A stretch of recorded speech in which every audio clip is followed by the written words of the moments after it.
U vezi namjenskog trošenja sredstava dobivenih za staru polikliniku. Prvo bih rekla, to ako se radi o ugovoru koji je potpisan prije 10-12 godina, ne znam kada, o namjenskom trošenju za novu polikliniku u kojoj smo jedno 7 puta vada preplatili i utrošili sredstva, molim vas da ozbiljno, sukladno današnjem vremenu i potrebama današnjih, evo danas ste dali primjer potrebe za hospicije, pa za recimo umiruće potrošite ta sredstva na hospiciji, za živuće na neki medicinski brod. Dakle, napravite nešto što je sukladno ovom vremenu, a ne prikrivati, i to je u KDZ-u u krajnjem slučaju šifra. Mi ćemo prema ugovoru od prije 10 godina.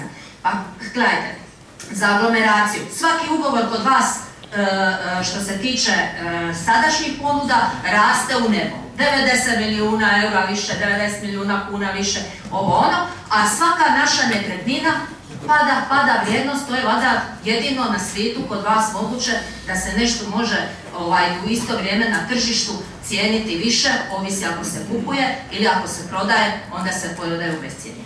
Tako da to stvarno ne bi se na takve ugovore pozivala, bilo bi me sram. Kao i kad ste radili županijsku skupštinu u Svečanu u toj poliklinici, nakon što smo svi gledamo koliko je ta poliklinika zapravo bila ogromna dubioza vaše stranke. Što se tiče drugog pitanja, kojeg me voditeljica prekinula, nije shvatila da postavljam već drugo pitanje, dakle radi se o narkomanskoj rasprodaji pomorskog dobra. Tu se dolazi u diskrepanciju, prateći primjer Sukošaka, ili laže županija koja kaže da kao davatelj koncesije niste dali koncesiju, ili laže iz iste vaše stranke načelnik općine koji kaže ja radim sukladno zakonima i imao sam podlogu da dam građevinsku dozvolu. Gospodin Dosić, hvala vam lijepa, 2 minute su istekle.